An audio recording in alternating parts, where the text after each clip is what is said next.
A man named Nana Oppong has been found guilty of the murder of the well-known Hackney resident, Fox. Nana had already been implicated in 4 other murders. This would lead him to garnering a reputation as a hitman in the streets of London. His nickname was Ends. Ends was allegedly a part of a criminal organisation based in East London. Now, there aren't many details about his first murder case online, but on the 23rd of the 12th in 1999, a man named Jeremiah Oki would be murdered. This would see the first time that Nana Oppong would be accused of murder, but it would also be the first time that he was found not guilty of murder. This would become a trend for the proclaimed hitman, as this would happen at least 2 more times. Now, it's not too often that I'll go into details about things that are not yet confirmed, but Nana Oppong, aka Ends, has a very serious reputation in East London. This would seemingly be backed up in 2010, when there would be a second murder linked to him. Ends would be out celebrating his 30th birthday. For some reason at the same time, a man named Eugene Brown would pull out a firearm and shoot into the air multiple times. This would cause panic at the party, and the partygoers would flee the event. Allegedly then, Michael Smith, who was Nana Oppong's good friend, would head outside with Nana himself. Michael would go on to shoot Eugene Brown and another man named Patrick Ford. Eugene was shot in the head while Patrick was shot in the chest. During this altercation, at some point, Michael would be chased down the road by Kevin Powell.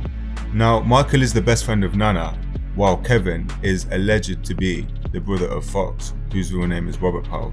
Kevin was also friends with Eugene Brown and was defending him in this situation.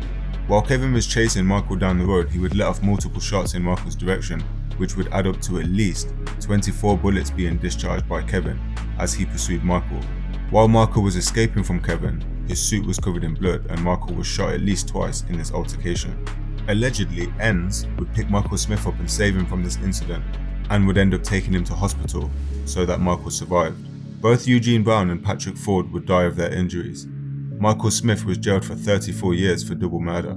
Kevin Powell was sentenced for attempted murder, and Nana Oppong would be cleared of firearm charges and the murder after 2 juries failed to reach a verdict. Nana would only be sentenced to 2 years for perverting the cause of justice. Now, the trials took place in 2012, so by this time Nana had already been on trial technically for 3 murders, as this second case was a double murder, and just 2 years later in 2014, Nana would be attending a party in Dagenham. At this time, he was known as the cleaner due to the fact that he had a job as a cleaner. On around 5:30 AM on the 18th of May in 2014, a man named Ashley Latty would be seen on CCTV being attacked outside of the Beaver Centre in Dagenham. Ashley had been accused of robbing a chain and was subsequently attacked for this. He would be seen being set upon. Briefly, he would manage to escape, but the group of attackers would overwhelm Ashley. At least one person had a knife, 1 more had a bottle, and together a group of at least 5 men would beat Ashley viciously with kicks, punches, elbows, a bottle and a knife. In this attack, Ashley was stabbed 5 times, twice in the back and 3 times in the front of his chest. One of the blows would pierce his heart and sadly he would pass away. The attackers allegedly didn't care who saw them attacking Ashley, and they would even stab other people who were trying to calm them down and stop the attack. When the men were put on trial, Nana would say that he had no idea who the other people involved were, but that he was asked to join in the attack by a random person who had told him that Ashley had stole somebody's chain. He would say that when he was invited to attack Ashley that he felt flattered. Nana would claim that he had no knowledge that anybody had a knife at the time. He would be found guilty of grievous bodily harm and would serve 4 years for this attack. 2 of the other attackers would be given life sentences with a minimum of 20 years as they were found guilty for murder. Now, by this time, Nana had been accused of at least being involved in 4 murders, but as we know, the story is not over just yet. Now, just in case you don't know who Fox is, let me give you a brief background. Fox was Guccivelli's manager and was 50 years old at the time of his murder. He had been known in the streets for decades and was said to be well respected in his area for various reasons. He has been accused of being a gangster in the past, but it has been disputed. What is confirmed, however, is that he was a family man by all intents and purposes. Fox has a brother called Wayne Powell who was sadly shot and killed in 2010. These factors may give a certain impression of Fox, but we have to remember that a lot of stuff surrounding Fox are just rumours.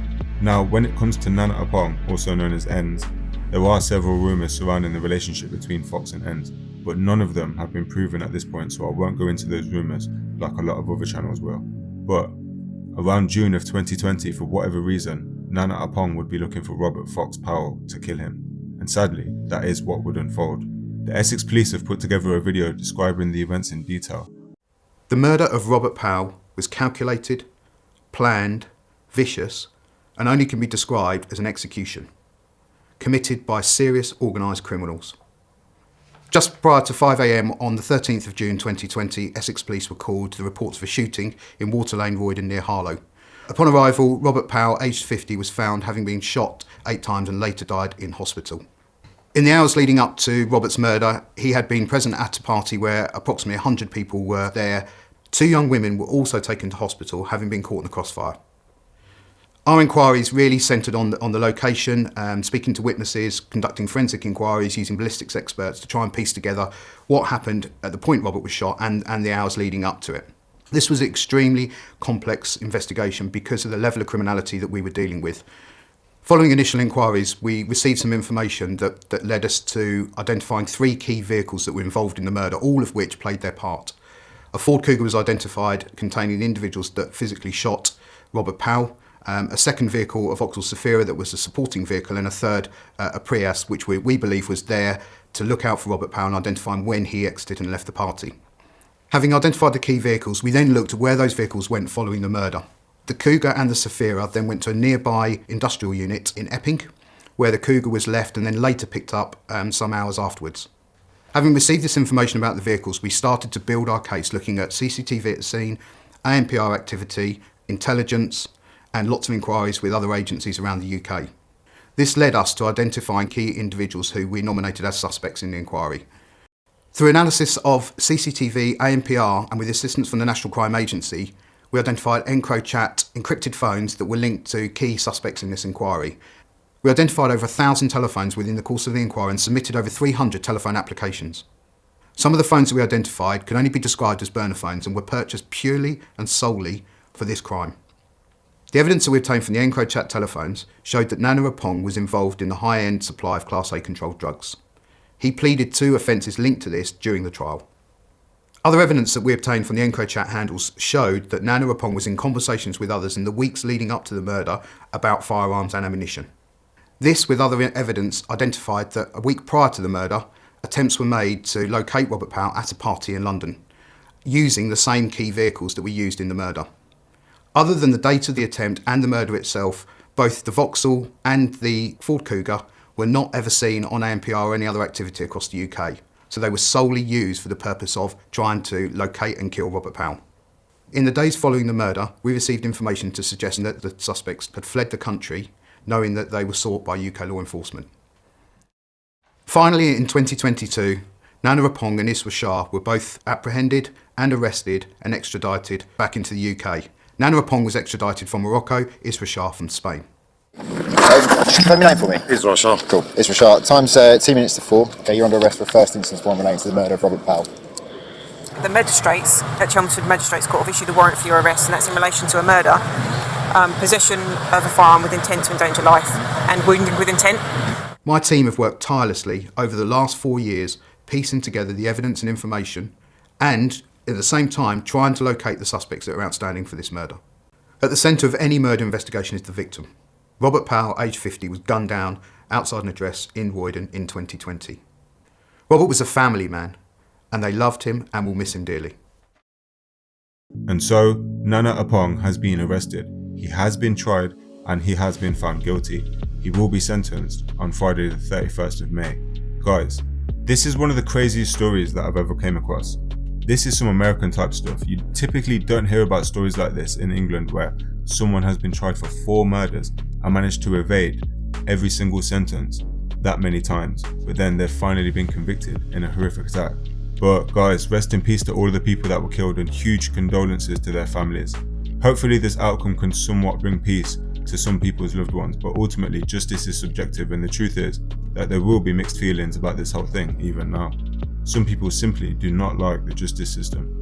But if you are someone who's involved in the streets, or you're trying to stay away from it, or you need help building a CV, looking for getting work, getting back into education, drop me a message on Instagram at underworld.unmasked. If you haven't already, make sure to check out my documentary type video about Northside and Southside Newham. I have another huge video coming soon, so make sure to subscribe. And also guys, comment below what you think about the fact that this guy has just now been found guilty of murder for his 4th murder trial. Till next time, peace.